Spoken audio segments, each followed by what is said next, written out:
Go ahead and open this up for you. Welcome to Woodwork Therapy. Today we are going to be going over how to make a chest lid that doesn't do one of these or one of these. Yes, we don't want it to bow.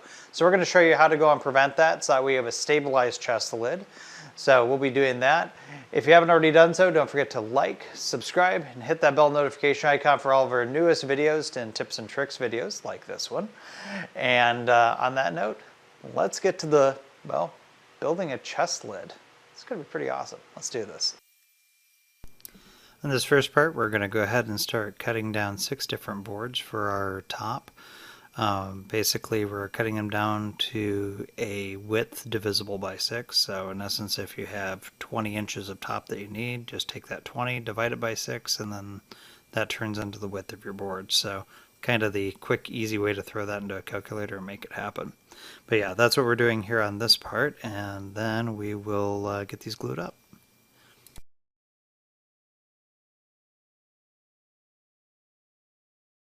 Alright, and onto the glue up we go. Now you may notice we're using polyurethane glue here. We thought we'd try it out because we'd never used it at this point. And overall I'd say that stuff's actually pretty awesome. Probably the most important thing though about doing a glue up like this, especially if you're going to be using something like a polyurethane glue, is make sure that you have everything set up and ready to go, because if you don't, well, you're going to regret it pretty quick. Ultimately, I think wood glue would have done just fine here, so just kind of a side note for the most part. For some style points, we decided on 3 of the 4 sides to route in a Roman ogee on the top, and then we did a round over on the bottom to make it softer and easier on the fingers.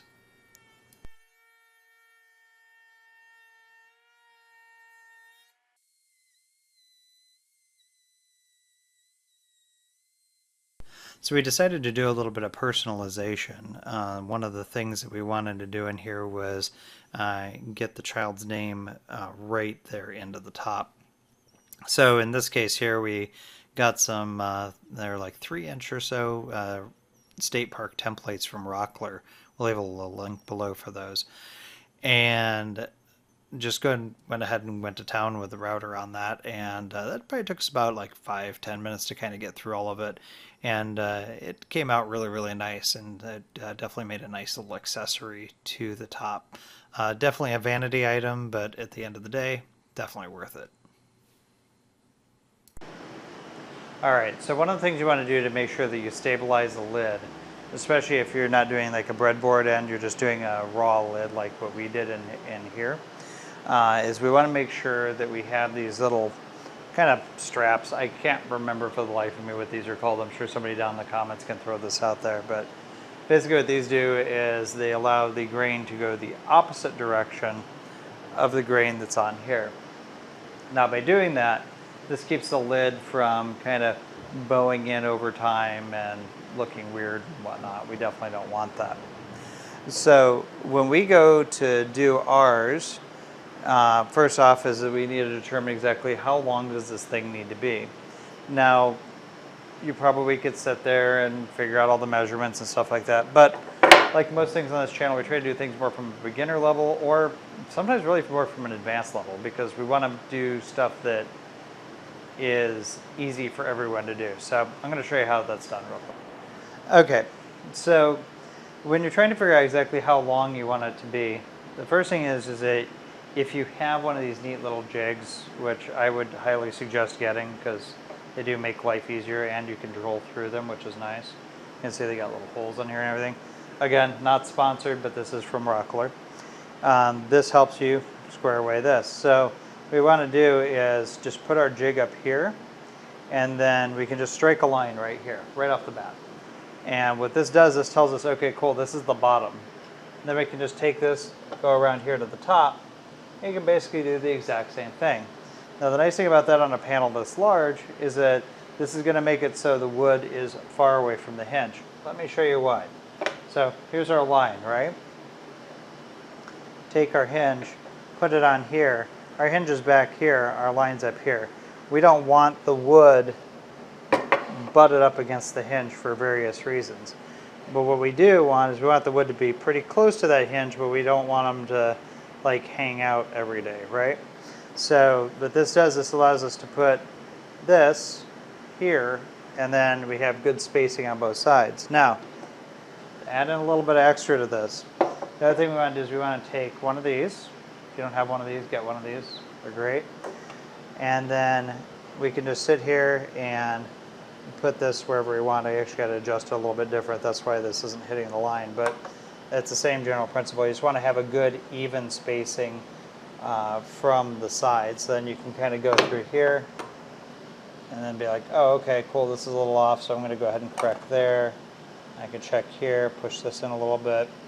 And then you can just kind of get it dialed into where you actually want it to physically reside on the actual lid. You get the idea. So anyway, that's basically how you go and deal with these little cross straps to kind of keep everything aligned and keep everything looking good, and how to align them.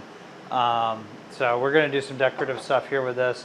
Probably going to curve the edges or something along those general lines. I haven't really decided yet, but we'll do something cool, and you guys will get to see that here in just a little bit. But I just wanted to go over that. I think it's really important. It took us a minute to figure that part out, just to make sure that we had everything spaced out well, and that seemed to work really, really well. So I wanted to pass that along in the video to kind of help you folks out when you're doing something like this. So there you go. All right, so let's get on to the rest of it.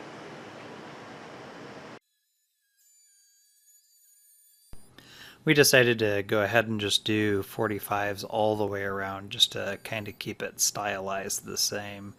So that was kind of more or less what we wound up coming down to. We kind of skipped over the roundovers because it really would have broken the overall pattern that we had set up for these lid straps per se that we have created. We decided to go and drill some holes for the screws that we're going to be attaching this to the top with. And then we kind of did something similar to a countersink. We used a larger bit to make it so this way we could put a dowel over it, which gives it a nice decorative touch. And as you can see here, we just did a little bit of glue and screw. So we went and we put glue on the back of the strap and then screwed it down, and then put a little bit of glue in for the dowels, and then glued them down and cut them flush to the top of the strap. And after some final sanding, went through and did everybody's favorite part, which is finishing. So threw a little bit of sanding sealer on here before we got going, de-wax shellac for those of you in the know, and then finished it off by spraying some lacquer. All right, so you can see how this wound up turning out. Wound up having a really nice lip here. I'll go ahead and open this up for you. There we go. And as you can see here, we have those nice stabilizing hinges that we got from Rockler. And as you can see, it keeps the lid actually up, and it kind of keeps it from slamming. And then this is how the doweling wound up turning out in the end. You can see that came out really nice and flush. It really makes the lid look nice. And of course you have that beautiful engraving in there, which just makes this look absolutely awesome. The smooth deal here on the side, that definitely makes it a lot nicer for fingers. And then the top, of course, allows it to be a little bit more decorative. So that's basically what it wound up turning out looking like. All right, I hope you liked the video, and hopefully this helps you go and also build your own stabilized chest tops, so that way you don't wind up having, you know, a little, you know, thing going on. Anyway, if anybody does know what those strap things are called, please feel free to leave them down in the comments. I'm sure I'll probably get a lot of hate for that. That's fine. Listen, I'm just like most of you. I'm out here, I'm learning, I'm trying to figure all this out. And sometimes, honestly, we just don't have a good term for something in woodworking, so there you go. But I'm sure somebody's came up with the term, so that's a thing. Anyway, long story made short, hope you enjoyed. Don't forget to like, subscribe, hit that bell notification icon so that we can get all of our newest videos and tips and tricks videos. In the meantime, stay safe in the shop.